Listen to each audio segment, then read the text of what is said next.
Cumprimento a todos os meus irmãos com a paz de Jesus. Seja bem-vindo ao estudo da lição da Escola Sabatina, número 2, a sarça ardente. Antes de começar, vamos orar. Pai querido que estás nos céus, na tua presença estamos para te adorar e para buscar a tua bênção. Suplicamos em nome de Jesus que o Senhor derrame o Espírito Santo sobre mim e sobre os meus irmãos, ao abrirmos a tua palavra neste momento. Em nome de Jesus. Amém, Senhor. A sarça ardente. O verso áureo. Então o Senhor continuou: certamente vi a aflição do meu povo, que está no Egito, e ouvi o seu clamor por causa dos seus feitores. Conheço o sofrimento do meu povo, por isso desci a fim de livrá-lo das mãos dos egípcios e para fazê-lo sair daquela terra e levá-lo para uma terra boa e ampla, terra que mana leite e mel. Êxodo 3, verso 7 e verso 8. Deus não esqueceu do seu povo. Deus fez uma profecia, anunciou a Abraão de que o seu povo permaneceria na terra do Egito por 400 anos. Deus não esqueceu do seu povo. E no momento certo, da forma como Deus age, nunca adiantado e nunca atrasado, Deus age no tempo certo. Assim como Jesus nasceu na plenitude dos tempos, também na plenitude dos tempos, dos 400 anos, Deus libertou Israel do Egito. Queridos, Deus age também na sua vida, não antes e nem depois, mas no tempo certo. O chamado que Deus nos faz frequentemente mudará a direção da nossa vida. No entanto, se seguirmos esse chamado, descobriremos que o caminho de Deus é sempre a melhor rota. Ainda assim, às vezes, pelo menos no início, não é fácil aceitar o chamado divino. Esse foi o caso de Moisés e o seu chamado, que ocorreu no encontro que o Senhor teve com ele na sarça ardente. Embora não tivesse conhecimento sobre as leis da combustão, Moisés sabia que estava presenciando um milagre, e isso chamou a sua atenção. Sem dúvida, o Senhor o estava chamando para uma tarefa específica.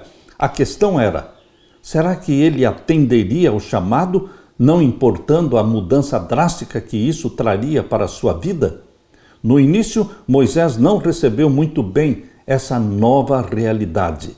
Você deve se lembrar de situações em que tinha objetivos, mas Deus redirecionou os seus planos.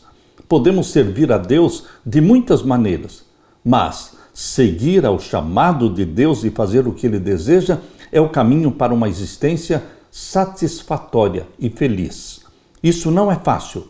Não foi fácil para Moisés, não é fácil para você ou para mim, mas seria tolice seguir nosso caminho quando Deus está nos mostrando outra direção. Deixe-se guiar por Deus. O Deus de Abraão, de Isaque e de Jacó, o Deus de Moisés, também é o seu Deus, o meu Deus. Deixe que Ele lidere a sua vida. Deixe que Deus seja Deus na sua vida. Aleluia. A sarça ardente. Um milagre que aconteceu com Moisés no deserto. 40 anos pastoreando as ovelhas do sogro. Nem mesmo eram dele as ovelhas. Eram ovelhas do sogro. Queridos, Deus deu um estágio de 40 anos no deserto para Moisés. 40 anos para desaprender tudo o que ele aprendeu no Egito.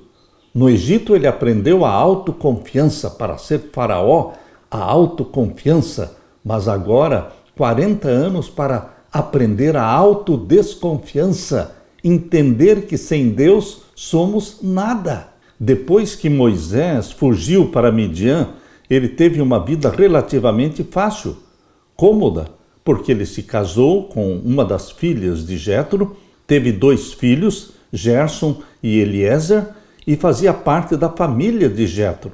Seu sogro era sacerdote de Midian.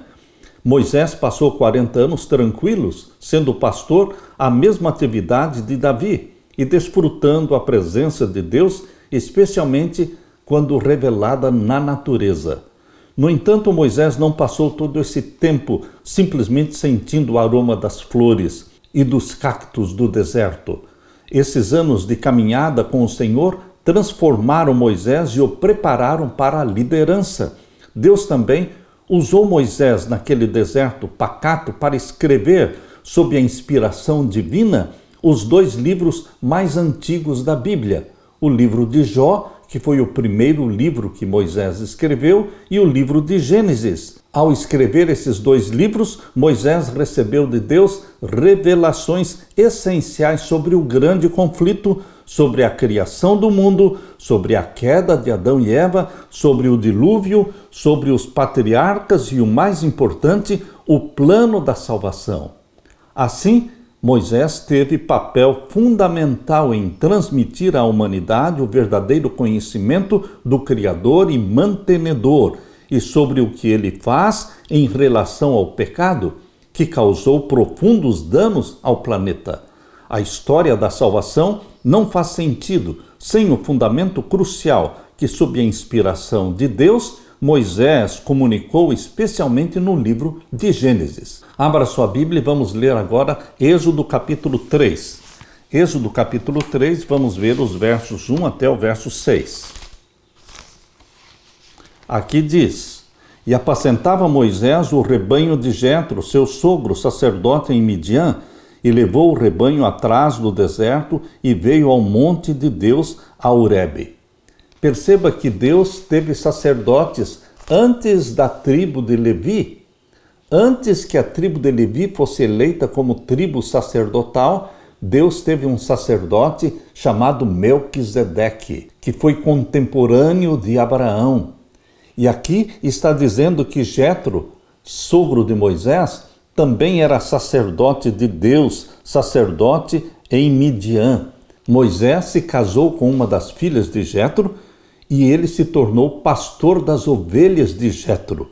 E aqui diz: e levou o rebanho atrás no deserto e veio ao monte de Deus, a Horebe. E apareceu-lhe o anjo do Senhor em uma chama de fogo do meio de uma sarça. E olhou, e eis que a sarça ardia no fogo e a sarça não se consumia. Quando a Bíblia fala anjo do Senhor, muitas vezes está se referindo ao próprio Deus Filho, a Jesus Cristo, o anjo do Senhor, o mensageiro do Senhor. E aqui diz o verso 3, e Moisés disse: agora me virarei para lá e verei esta grande visão, porque a sarça se não queima. Verso 4, e vendo o Senhor que se virava para lá a ver, bradou Deus a ele do meio da sarça e disse: Moisés, Moisés. E ele disse: eis-me aqui. E disse: não te chegues para cá, tira os teus sapatos dos teus pés, porque o lugar em que tu estás é terra santa. Disse mais: eu sou o Deus de teu pai, o Deus de Abraão, o Deus de Isaque e o Deus de Jacó. E Moisés encobriu o seu rosto, porque temeu olhar para Deus. Deus se revelou a Moisés, conversou com ele. Deus se revelou a Abraão, conversou com ele. Deus conversou com Isaque, conversou com Jacó. Meu querido irmão, Deus é pessoal. Deus cuida de você e se relaciona com você como filho, assim como fez com Moisés. Esse é o Deus da Bíblia. É um Deus pessoal, é um Deus que cuida, é um Deus que quer relacionamento. É um Deus que quer fazer alianças com você, meu querido irmão. Moisés viu que a sarça ardente não se consumia pelo fogo. Então percebeu que estava testemunhando um milagre, que algo espetacular e importante deveria estar acontecendo bem diante dele. Ao se aproximar, o Senhor lhe disse para tirar as sandálias dos pés como sinal de profundo respeito, porque a presença de Deus tornava o lugar santo. A presença de Deus torna o lugar santo. Por isso, aquele local onde ele estava pastoreando as ovelhas se tornou um lugar santo, porque Deus se manifestou ali. Por isso, o tabernáculo era santo, porque a presença de Deus se manifestava no tabernáculo. Por isso, a igreja se torna um lugar santo pela presença de Deus ali. Por isso, o seu lar se torna um lugar santo pela presença de Deus no seu lar. Por isso, o seu corpo torna-se templo do Espírito Santo, porque Deus habita em você através do Espírito Santo. Meu querido irmão, o Senhor se apresentou a Moisés como o Deus de Abraão, o Deus de Isaac e o Deus de Jacó. Ele havia prometido a esses patriarcas que os seus descendentes herdariam a terra de Canaã, uma promessa que Moisés conhecia muito bem. Portanto, mesmo antes de dizê-lo, Deus já estava abrindo o caminho para que Moisés soubesse o que estava por vir e o papel crucial que deveria desempenhar. Moisés precisou de 80 anos para que Deus o considerasse pronto para a tarefa. A vida de Moisés é dividida em 3 fases de 40 anos. A primeira fase, 40 anos no Egito, sendo preparado e instruído para ser faraó. Depois, mais 40 anos no deserto, desaprendendo o que ele tinha aprendido no Egito, aprendendo a dependência de Deus. A autodesconfiança. Você e eu precisamos desconfiar de nós mesmos, porque enganoso é o nosso coração. Aprendemos a confiar somente em Deus. Deus quer preparar você também para uma missão, meu querido irmão. Não pense que Deus não tem uma missão específica para a sua vida, assim como Ele tem comigo. Aqui onde eu moro, nesta fazenda, Deus tem uma missão para mim, para me colocar aqui, a mim, a minha esposa. Deus tem um propósito em fazer isso. Deus quer cumprir com o plano, com a missão na sua vida. Deixe-se guiar por Deus. Deus usou 40 anos no deserto para preparar Moisés como um líder. Deus pode usar alguns anos da sua vida, muitos anos da sua vida, para preparar você também para algum cargo de liderança ou para ser pastor das ovelhas pelas quais Jesus morreu. O trabalho mais digno que Deus pode nos dar é sermos missionários de Jesus, ganhadores de almas. Irmos às casas, abrir a Bíblia diante das pessoas e falar do plano da salvação, do amor de Jesus.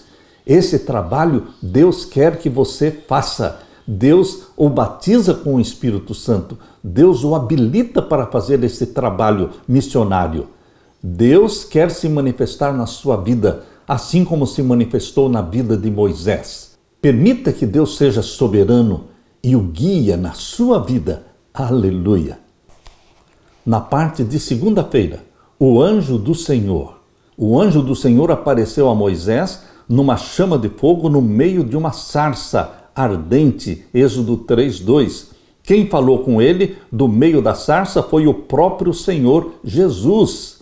Entenda que o anjo do Senhor é um título muitas vezes aplicado a Jesus, que é o mensageiro do Senhor. Não precisamos nos preocupar com o fato de que o anjo do Senhor era Jesus Cristo. O termo anjo significa mensageiro. Dependendo do contexto, anjo pode ser um mensageiro angélico, humano ou divino. Em vários casos do Antigo Testamento, o anjo do Senhor é uma pessoa divina. O anjo do Senhor não apenas falava em nome do Senhor, mas era o próprio Senhor. Jesus é o mensageiro de Deus, que nos transmite a palavra do Pai. Abra sua Bíblia agora em Êxodo capítulo 3 e vamos ler do verso 7 até o verso 12. Como Deus explicou a Moisés por que queria intervir em favor dos israelitas escravizados no Egito, Deus não se esqueceu do seu povo no Egito. E aqui no capítulo 3 de Êxodo, versos 7 a 12 diz: E disse o Senhor: Tenho visto atentamente a aflição do meu povo. Será que Deus vê a sua aflição? Quando lhe falta o dinheiro para pagar o aluguel? Quando você está desempregado? Ou quando você está enfermo? Deus vê a sua aflição? Sim, Deus vê a sua aflição. Deus enxuga as suas lágrimas. Aqui diz: Tenho visto atentamente a aflição do meu povo, que está no Egito, e tenho ouvido o seu clamor, por causa dos seus exatores, porque conheci as suas dores. Deus conhece as suas dores. Eu me sinto confortado com a ideia de que Deus conhece as minhas dores, os meus sofrimentos. Esse é o Deus da Bíblia, é o nosso Deus. Verso 8. Portanto, desci para livrá-lo da mão dos egípcios. Deus se manifesta. para livrar você, para libertá-lo, para protegê-lo. Portanto, desci para livrá-lo da mão dos egípcios e para fazê-lo subir daquela terra a uma terra boa e larga, a uma terra que mana leite e mel. Deus planeja o melhor para os seus filhos. É óbvio que no percurso da travessia do deserto, nós passamos por provações. Antes de entrar na terra que manava leite e mel, Israel foi provado, porque Deus tinha que preparar o seu povo antes de entrar na terra prometida. Deus também tem que preparar você, meu querido irmão, minha querida irmã. Nós estamos atravessando o deserto. Nós que já saímos do Egito do pecado, abandonamos a vida de pecados, demos as costas para Satanás, estamos agora atravessando o deserto. E neste deserto existe sol causticante. Queridos, Deus precisa continuar fazendo os milagres na travessia do deserto e dando-nos paciência para podermos entrar na terra prometida. Deus está preparando o seu povo para a terra que mana leite e mel. Verso 8, porque desci para livrá-lo da mão dos egípcios e para fazê-lo subir daquela terra a uma terra boa e larga, a uma terra que mana leite e mel, ao lugar do cananeu, do eteu e do amorreu e do perizeu e do heveu e do jebuseu. Todos estes povos mencionados aqui no final do verso 8 são povos que já tinham extrapolado a medida da graça e da misericórdia de Deus. Deus deu os 400 anos de misericórdia para este povo se submeter a Deus. E agora chegou o momento de Deus expulsar este povo e dar esta terra maravilhosa para o seu povo escolhido. E o verso 9 diz: e agora eis que o clamor dos filhos de Israel chegou a mim, e também tenho visto a opressão com que os egípcios os oprimem. O clamor dos filhos de Israel chegou a mim. Os clamores dos filhos de Deus hoje chegam até Deus. Deus está com os ouvidos abertos e atentos para o seu clamor. Ele olha para as suas lágrimas. Esse é o Deus da Bíblia, que nos sustenta, que nos conforta, que nos alimenta. Verso 10, vem agora, pois, e eu te enviarei a Faraó, para que tires o meu povo, os filhos de Israel, do Egito. Então Moisés disse a Deus: quem sou eu, que vá a Faraó e tire do Egito os filhos de Israel? Deus precisava de um líder. Deus escolheu Moisés. Primeiramente, preparou Moisés. E agora fez o chamado. Mas Moisés era humilde. Aqueles que confiam em si mesmos não podem ser usados por Deus, porque a glória será deles. Mas aqui você vê a humildade de Moisés. Quando você se sente incapaz para o trabalho, para o chamado de Deus, essa é uma atitude normal de uma pessoa humilde. É Deus que vai capacitar. É Deus que irá à sua frente, abrindo as portas, derrubando os muros. É Deus. Nós somos simplesmente vasos de barro. Você e eu somos vasos de barro, vasos frágeis, que precisam ser enchidos do Espírito Santo para sermos instrumentos nas mãos de Deus. Moisés foi muito humilde, dizendo: quem sou eu que vá a Faraó e tire do Egito os filhos de Israel? Antes, Moisés poderia estar pensando: eu sou a pessoa indicada, eu sou a pessoa preparada. Foi assim que ele pensava no final dos primeiros 40 anos de vida. Ele se achava preparado. Quando ele matou o egípcio, ele estava com certeza esperando que o povo de Israel o reconhecesse como líder. Mas o assassinato do egípcio trouxe uma revolta no povo de Israel. E eles disseram: quem o colocou para ser juiz e para ser líder nosso? Você quer me matar também como matou aquele egípcio? Meu querido irmão, Moisés confiava em si mesmo. Ele quis assumir a liderança do povo de Deus usando sua própria estratégia, sua própria força e sabedoria, mas deu tudo errado. E então Deus o levou para o deserto e ensinou a humildade, ensinou como cuidar de ovelhas, a ser paciente e a ser manso e ele se tornou o homem mais manso da terra. Se Deus usar uma pessoa orgulhosa, cheia de si, uma pessoa autoconfiante, a glória será toda dela. Mas se Deus usa uma pessoa que tem autodesconfiança e confia plenamente em Deus, a glória será totalmente de Deus. Foi o que aconteceu com Moisés. O verso 12 diz, e Deus disse, certamente eu serei contigo, e isto te será por sinal de que eu te enviei. Quando houveres tirado este povo do Egito, servireis a Deus neste monte. Meu querido irmão, o sofrimento do povo de Deus no Egito é descrito de forma poética como um gemido e um profundo clamor por ajuda. Deus ouviu o clamor dos israelitas e revelou preocupação por eles. O Senhor os chamou de meu povo, ou seja, antes mesmo do Sinai e da confirmação da aliança, eles eram o seu povo. Ele os faria habitar e prosperar, se obedecessem na terra de Canaã, como havia prometido aos seus antepassados. Deus disse a Moisés que o estava enviando ao faraó para cumprir uma tarefa específica. Deus disse, agora venha, e eu o enviarei a faraó para que você tire do Egito o meu povo, os filhos de Israel. Deus faz questão de repetir várias vezes, meu povo, meu povo. Que tarefa gigantesca era essa? Diante disso, Moisés reagiu com uma pergunta: quem sou eu para ir a Faraó e tirar do Egito os filhos de Israel? Compreendendo tudo o que iria acontecer e qual seria seu papel em tudo isso, Moisés se perguntou por que alguém como ele teria sido escolhido. Logo no início da história, temos uma indicação do caráter de Moisés, da sua humildade, do senso de indignidade para a tarefa que estava sendo chamado para fazer. Se você está fazendo política para se tornar presidente, para se tornar líder, pensando assim, a igreja precisa de um homem, de um líder como eu. Você então trabalha com a sua estratégia politiqueira para se tornar um líder. Você se considera o melhor candidato. Queridos, você está simplesmente desqualificado.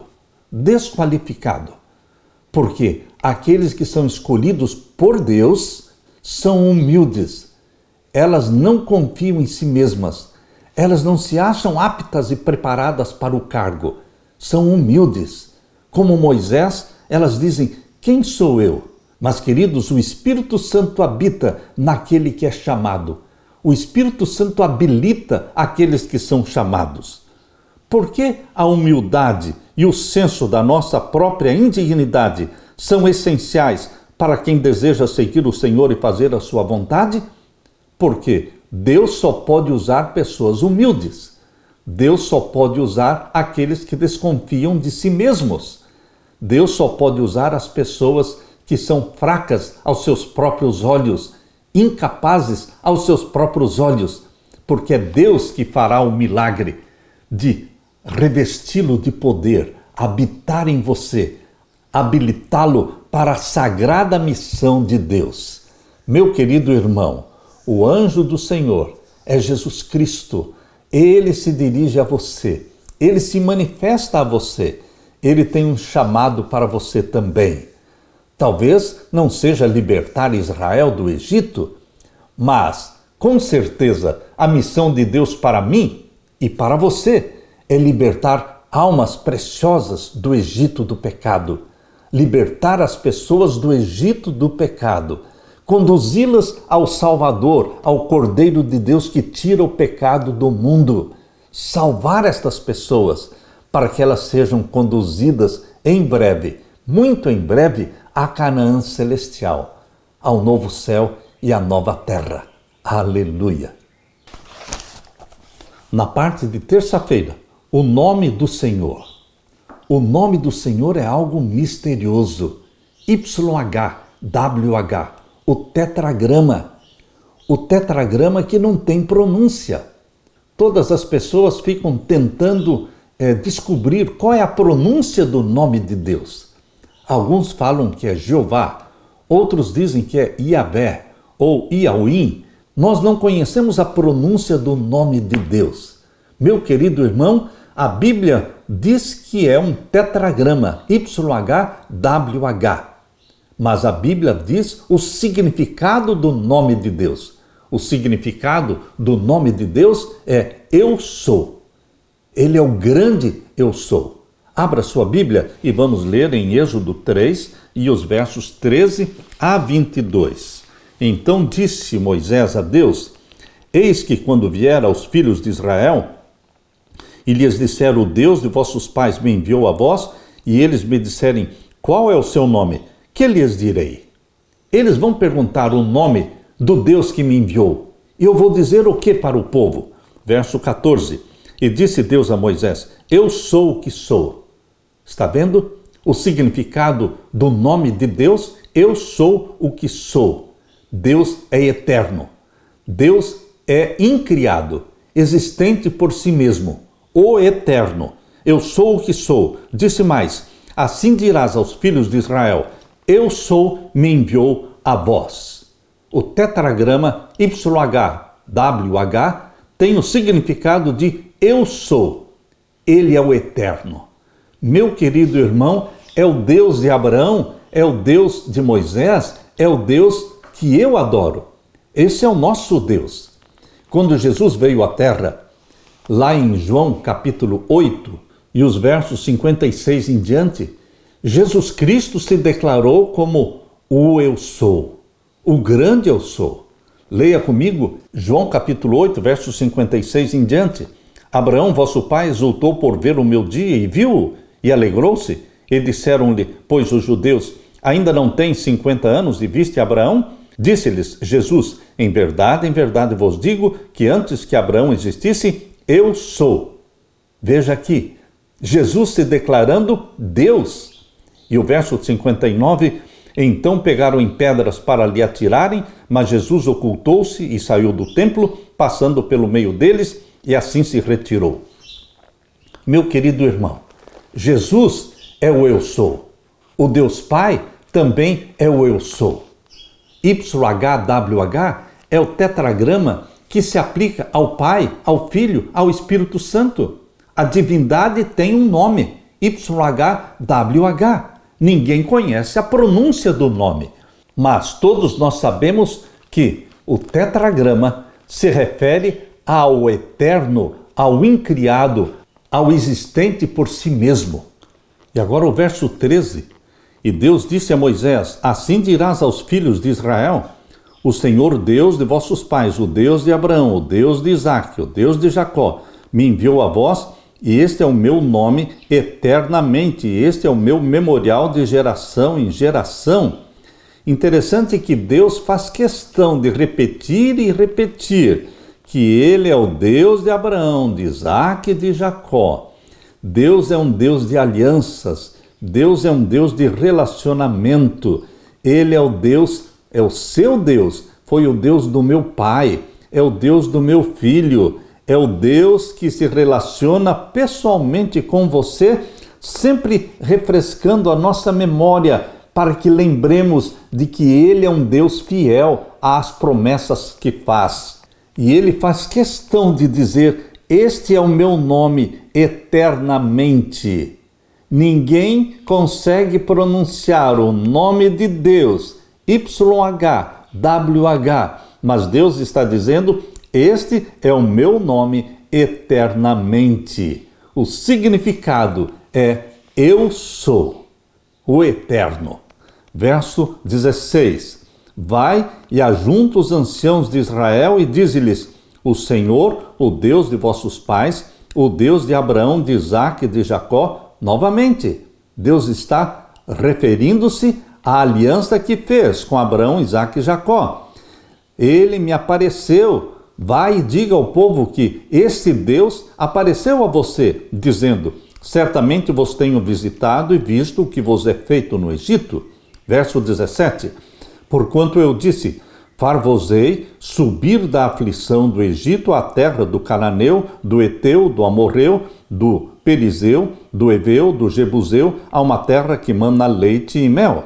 E ouvirão a tua voz, e irás tu e os anciãos de Israel ao rei do Egito, e dir-lhe-eis: o Senhor, o Deus dos hebreus, nos encontrou. Agora, pois, deixa-nos ir caminho de 3 dias para o deserto, para que sacrifiquemos ao Senhor nosso Deus. Verso 19, eu sei, porém, que o rei do Egito não vos deixará ir, nem ainda por uma mão forte. Deus é presciente. A presciência divina significa que ele conhece o fim desde o princípio. Ele conhece o futuro. Ele já disse para Moisés que o faraó não deixaria o povo sair. Deus tem presciência, conhecimento do futuro, porque ele é Deus. Eu sei, porém, que o rei do Egito não vos deixará ir, nem ainda por uma mão forte. Verso 20. Porque eu estenderei a minha mão e ferirei ao Egito com todas as minhas maravilhas que farei no meio deles, depois vos deixará ir. Mais uma vez a presciência divina. Eu ferirei Faraó e depois ele vos deixará ir. Deus conhece o que vai acontecer no dia de amanhã. Por isso é sábio deixar que Deus seja Deus na sua vida, porque ele não conhece somente o seu passado, ou somente o dia presente, o dia de hoje. Ele conhece o seu futuro. Deixe que Deus seja Deus na sua vida, meu querido irmão. Verso 21, e eu darei graça a este povo aos olhos dos egípcios, e acontecerá que quando sairdes, não saireis vazios. Vocês não vão sair de mãos vazias. Vocês vão sair do Egito ricos, cheios de prata, de ouro, de pedras preciosas. Verso 22, porque cada mulher pedirá à sua vizinha e à sua hóspeda vasos de prata, ou seja, joias de prata e joias de ouro e vestidos, os quais poreis sobre vossos filhos e sobre vossas filhas e despojareis ao Egito. O Egito se tornaria um país pobre, como é pobre até hoje o Egito. Ele é o Deus transcendente que habita no alto e santo lugar, mas também é o Deus imanente que habita com o contrito e abatido de espírito. Isaías 57:15. Deus não está distante de você. A distância entre você e Deus é a distância de uma curta oração. E ele está justo aí, ao seu lado. O nome próprio de Deus, Yahvé, geralmente traduzido na Bíblia como Senhor, era conhecido desde o início pelos israelitas, mesmo que não entendessem o seu significado mais profundo. Moisés também conhecia o nome de Yahvé, mas, como outras pessoas, não sabia o que ele significava. Por isso, ele perguntou, qual é o nome dele? Êxodo 6, verso 3, ajuda a entender essa questão. Deus disse em Êxodo capítulo 6, verso 3, aparecia a Abraão, a Isaque e a Jacó, como Deus Todo-Poderoso, mas pelo meu nome, o Senhor, não lhes fui conhecido. Mas agora, Deus se deu a conhecer pelo seu nome. Isso não significa que os patriarcas não conhecessem o nome Yahvé. Eles não conheciam o tetragrama, o significado mais profundo deste nome.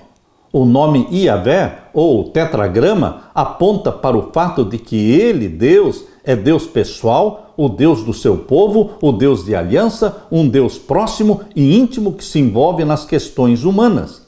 O título Deus Todo-Poderoso, de Gênesis 17:1, indica que ele age milagrosamente usando o seu poder infinito. Já o nome Yahvé mostra que ele é um Deus que revela seu poder por meio do seu amor e cuidado. Ele também é chamado de Elohim, traduzido como Deus, indicando o Deus poderoso, forte e transcendente, o Deus de toda a humanidade, o governante do universo, o criador de todas as coisas.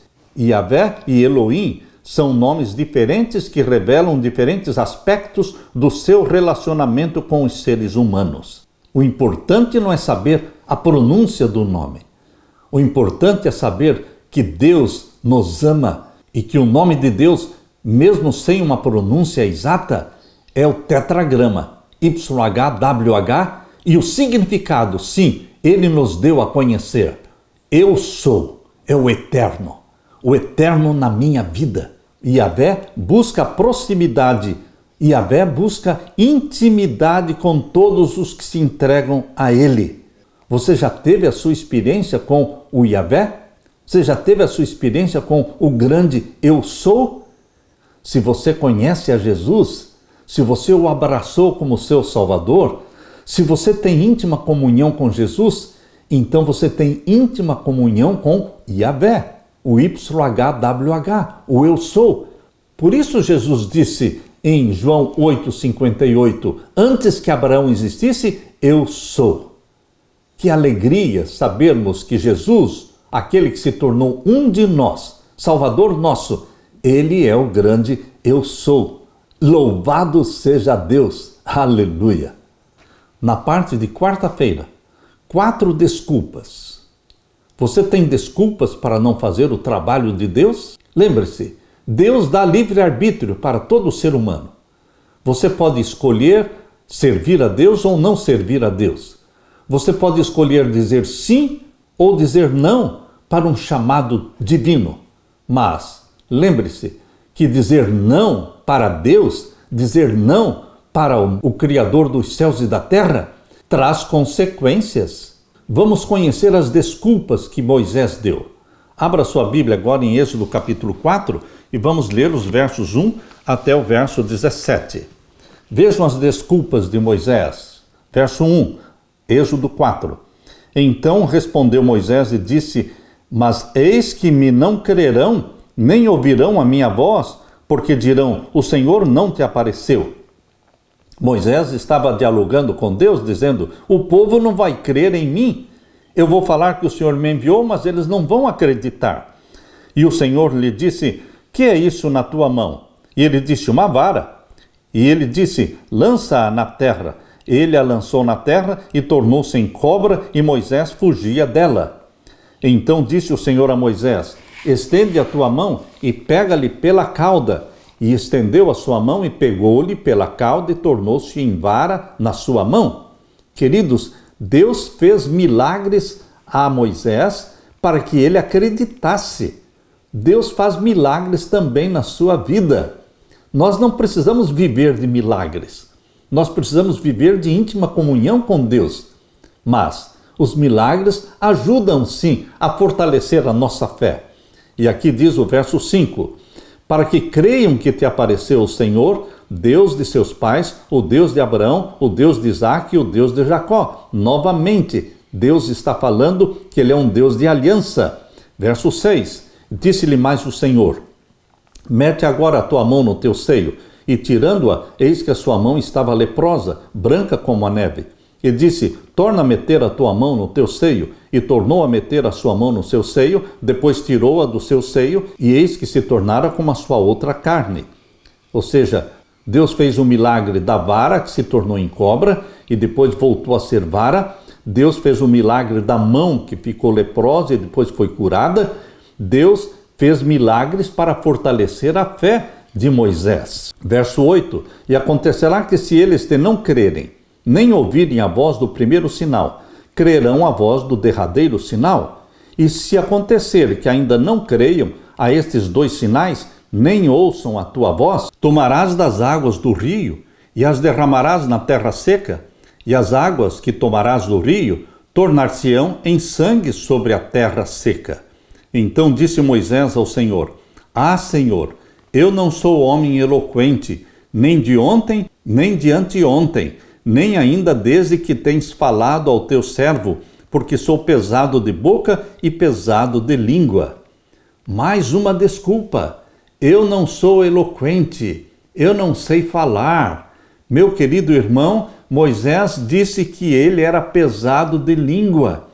Ele talvez tinha um problema de gagueira, eu não sei, mas ele era pesado de língua, pesado de boca. Ele não falava com facilidade, ele não era um eloquente pregador, mas Deus não aceita desculpas. Você pode dar desculpas, mas isso não significa que Deus vai aceitar as desculpas. Deus foi insistente. Deus tentou convencer Moisés. Assim como Moisés usou argumentos para se desculpar, Deus usou também argumentos para convencer Moisés. Verso 11, e disse-lhe o Senhor, quem fez a boca do homem? Ou quem fez o mudo, ou o surdo, ou o que vê, ou o cego? Não sou eu o Senhor? Vai, pois, agora, e eu serei com a tua boca, e te ensinarei o que hás de falar. Deus chama e Deus capacita. É óbvio que a humildade de Moisés fez com que ele se sentisse incapaz para o chamado divino. Mas Deus está dizendo, eu capacito aqueles que eu chamo. Por isso ele está dizendo, vai, pois, agora, e eu serei com a tua boca e te ensinarei o que hás de falar. Portanto, meu querido irmão, quando você for levado perante juízes, reis e presidentes e congresso, quando você for levado diante do povo para falar, o Espírito Santo vai colocar na sua boca a palavra. Deus vai falar através da sua boca.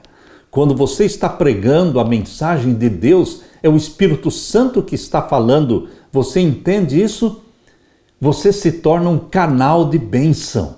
Você é um instrumento nas mãos de Deus, na salvação das almas. Verso 13, ele, porém, disse, Senhor, envia por mão daquele a quem tu has de enviar. Em outras palavras, Moisés disse no verso 13, envie outro, escolha outro. Ora, Deus não aceita o não. Você pode dizer não para Deus, mas não significa que Deus vai aceitar o não. E o verso 14, então se acendeu a ira do Senhor contra Moisés e disse, não é Arão, o levita, teu irmão? Eu sei que ele falará muito bem, e eis que ele também sai ao teu encontro, e vendo-te, ele se alegrará em seu coração. Mais uma vez, Deus mostra a sua presciência, a presciência divina, falando que Arão estava vindo ao encontro de Moisés. Deus vê as coisas de perto e de longe. Deus vê as coisas do passado como se fosse hoje. Deus vê as coisas presentes e Deus vê as coisas do futuro como sendo hoje. E o verso 15. E tu lhe falarás e porás as palavras na sua boca. Ou seja, já que você está dando essa desculpa de que é pesado de língua, pesado de boca, pois bem, você pode escolher então Arão para ser o teu porta-voz. Porás as palavras na boca de Arão. E eu serei com a tua boca e com a sua boca. Ou seja, Deus estaria com a boca de Arão e com a boca de Moisés, ensinando-vos o que haveis de fazer. Verso 16. E ele falará por ti ao povo, e acontecerá que ele te será por boca, e tu lhe serás por Deus. Você, Moisés, vai estar no lugar de Deus, falando para Arão, e ele vai ser o teu porta-voz. Verso 17 agora. Toma, pois, esta vara na tua mão, com que farás os sinais. Queridos, Deus colocou na mão de Moisés a vara do poder. Antes, quando ele era um pastor de ovelhas, aquela era uma vara, um cajado simplesmente usado para pastorear as ovelhas. Mas Deus agora usou aquela vara, aquele cajado, como sendo o sinal do poder divino. Deus estava usando algo que estava na mão de Moisés. Pega, pois, esta vara na tua mão, com que farás os sinais. Queridos, aqui em Êxodo capítulo 4, verso 18, diz assim, então foi-se Moisés e voltou para Jetro, seu sogro, e disse-lhe, eu irei agora e tornarei aos meus irmãos que estão no Egito, para ver se ainda vivem. Disse, pois, Jetro a Moisés, vai em paz. Finalmente, Moisés aceitou o chamado de Deus e comunicou a Jetro a decisão de voltar para o Egito. Deus dá o livre-arbítrio, meu querido irmão, mas Deus não aceita um não, porque dizer um não para Deus trará sérias consequências. Isso aconteceu na vida de Rasen-Foss, o primeiro homem chamado para ser profeta antes de Ellen Goldwhite.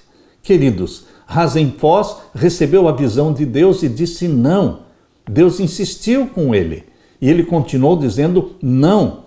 Deus então explicou, eu vou tirar de você a visão, vou dar para outra pessoa. E ele disse não, eu não vou contar a visão.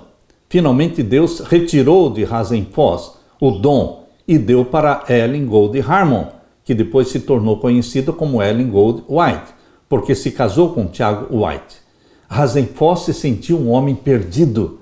Ele ouviu Ellen depois relatando a visão que recebeu de Deus e, em particular, ele falou para ela, esta foi a visão que Deus me deu. Ele tirou de mim e deu para você. A coroa que eu iria receber, você vai receber. E Rasenfoss se considerou um homem perdido. Nunca mais se interessou pela palavra de Deus. Queridos, dizer não para Deus é dizer não para a salvação. Deus chama e dá o livre-arbítrio para você dizer sim ou não, mas diga sim para Deus. As 4 desculpas dadas por Moisés eram objeções aparentemente lógicas, mas eram desculpas que escondiam a sua relutância em aceitar o chamado. As 3 primeiras desculpas expressam perguntas. Quem sou eu? Primeiro ele disse. Depois, quem és tu? E em terceiro, e se eles não acreditarem em mim? E a 4ª objeção, eu nunca fui eloquente. Deus reagiu trazendo uma solução poderosa e apresentando promessas motivadoras. Então Moisés fez um 5º e último apelo, pedindo diretamente: Senhor, envie alguém outro que quiser enviar no meu lugar. Queridos, em resposta, Deus disse que já estava enviando o seu irmão Arão para ir ao encontro dele e ajudá-lo. Por fim, Moisés cedeu em silêncio e pediu a bênção de Jetro antes de partir para o Egito.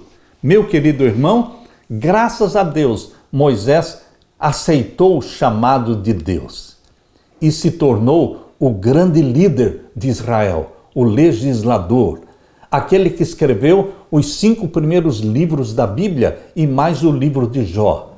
Que grande líder foi esse Moisés. Por quê? Porque ele era humilde, ele desconfiava de si mesmo. Por isso Deus pôde usá-lo poderosamente, abençoá-lo. Deus age através daqueles que se consideram fracos, frágeis, incapazes. Deus trabalha através das nossas fraquezas. Assim como Paulo disse, quando eu me sinto fraco, assim eu me torno forte, porque Deus me ajuda em minhas fraquezas. A glória é de Deus quando usa uma pessoa humilde e que aos seus próprios olhos é incapaz. A glória pertence a Deus. Deus não pode usar os fortes, Deus não pode usar os que se consideram capazes, Deus não pode usar aqueles que se acham as pessoas preparadas para a missão de Deus. Deus só pode usar os humildes. O que você precisa, meu querido irmão? Você e eu precisamos unicamente a graça de Deus. A graça de Deus nos basta. A minha graça te basta, porque o meu poder se aperfeiçoa na fraqueza.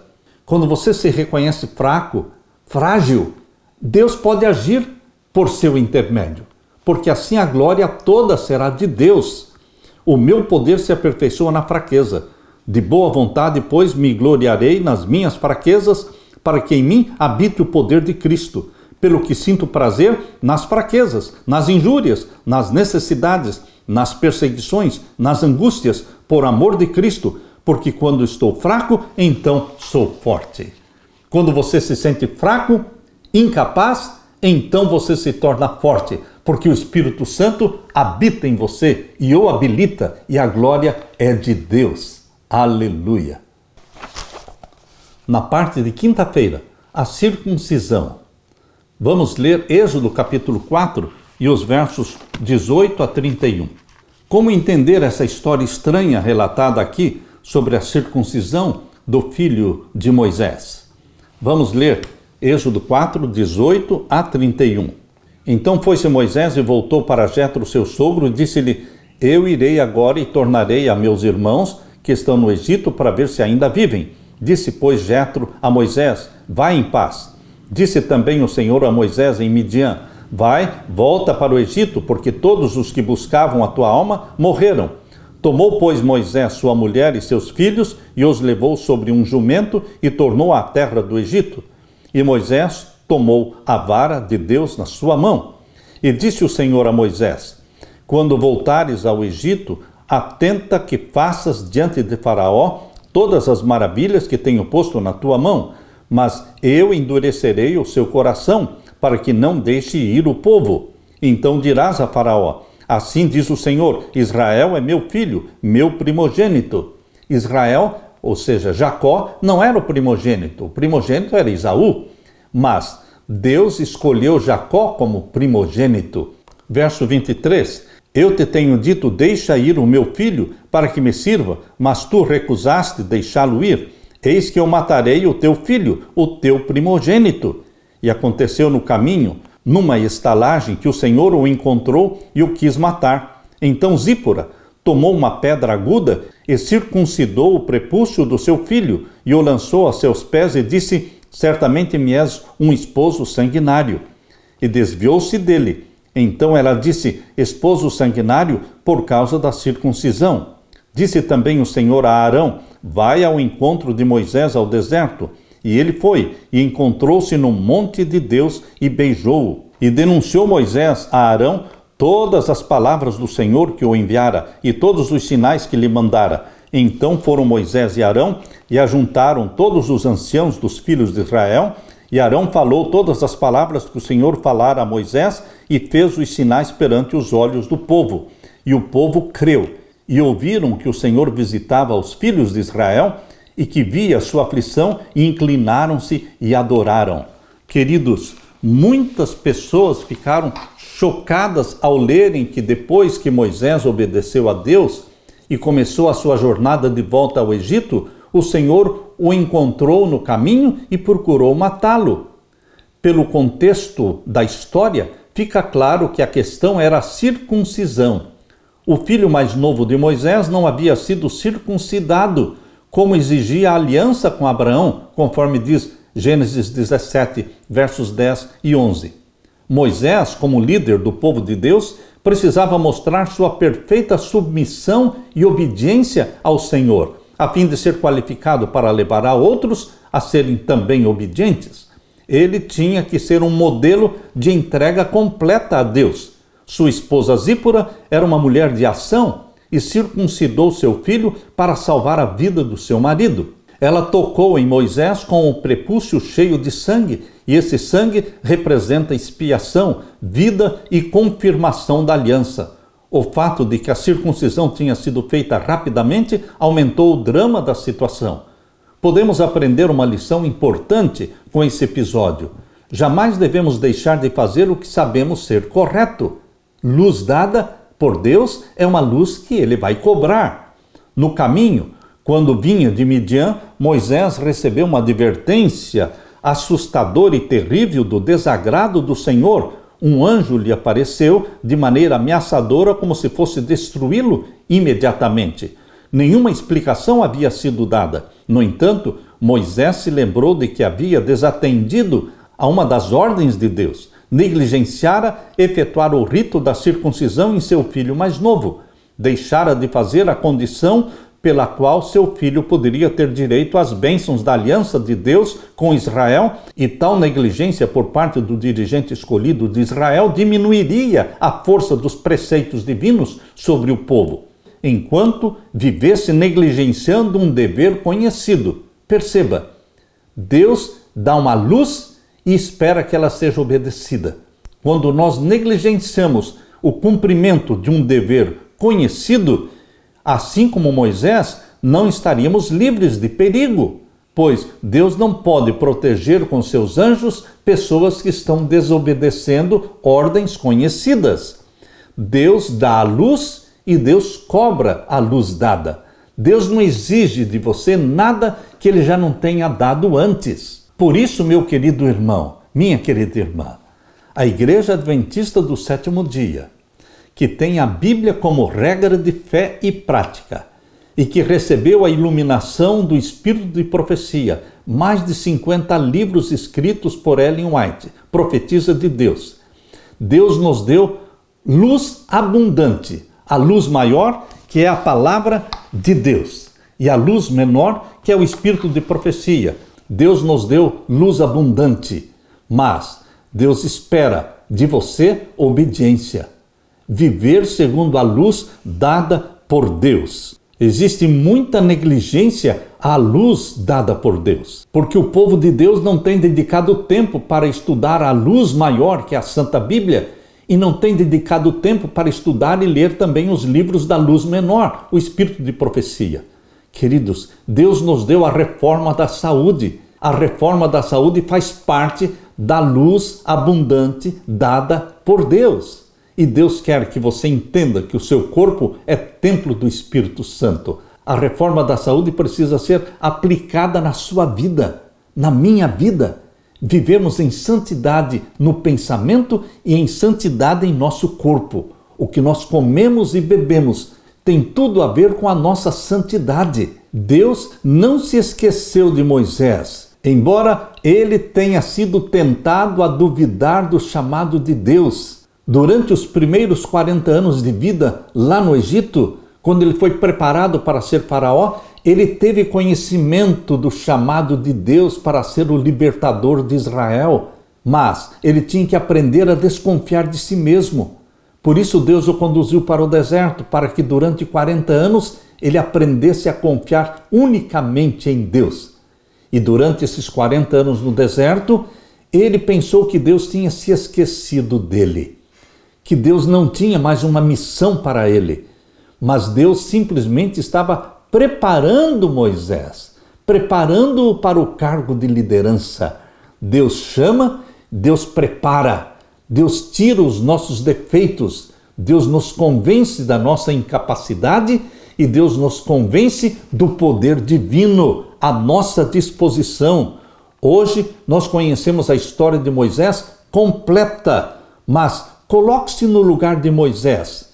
E como você reagiria? Será que você daria desculpas também? Deus não perde tempo. Os 40 anos no deserto não foi um tempo perdido. Foi a escola que Deus usou no deserto, preparando e instruindo Moisés para ser o líder do seu povo. Nos anos tranquilos passados no deserto, Moisés fez tudo o que o Senhor chamou para realizar. Ele foi um homem de família, ele cuidava de ovelhas, ele escreveu 2 livros bíblicos, o livro de Jó e o livro de Gênesis, que foram escritos nesses 40 anos que ele esteve no deserto. Imagine quantas revelações Deus fez para ele escrever o livro de Gênesis. Quando você lê o livro de Gênesis, a semana da criação, a queda de Adão e Eva, queridos, ali está o plano da salvação. Tudo foi revelado para Moisés durante esses 40 anos no deserto. A experiência de Moisés nos ensina que Deus não se esqueceu de nós. Deus nos usa e o tempo que nós consideramos tempo perdido é tempo de treinamento. Alguém poderia argumentar de que, à primeira vista, a desculpa de Moisés tinha sentido. Por que alguém acreditaria em mim? Quem sou eu? Dizia Moisés. Não sei falar bem, sou pesado de língua. Queridos, o que essa história ensina a você e a mim sobre aprender a confiar que Deus nos capacita a fazer o que Ele nos chama para realizar. Deus está chamando você, meu querido irmão e irmã, e Deus o capacitará. Deus derramará sobre você o Espírito Santo. Seremos batizados pela chuva temporã e pela chuva serôdia do Espírito Santo, que em nós habita, para que com santa consagração cumpramos com a missão profética que Deus deu para você, para o movimento profético do tempo do fim, pregar ao mundo as 3 mensagens angélicas e preparar um povo para a segunda vinda de Jesus. Responda o chamado de Deus dizendo: eis-me aqui, Senhor, envia-me a mim. Aleluia! Deixe-me orar com você. Pai querido que estás nos céus, assim como o Senhor chamou Moisés e o habilitou, também, Senhor, usa-nos, habilitando-nos pela habitação do Espírito Santo em mim e em meus irmãos. Derrama sobre nós a chuva temporã e serôdia do Espírito Santo e usa-nos na pregação da Tua palavra, na preparação de um povo para a volta de Jesus, pois é em nome de Jesus que pedimos. Amém, Senhor. Que Deus te abençoe, meu querido irmão e irmã. Deixo com vocês a paz de Jesus. Amém.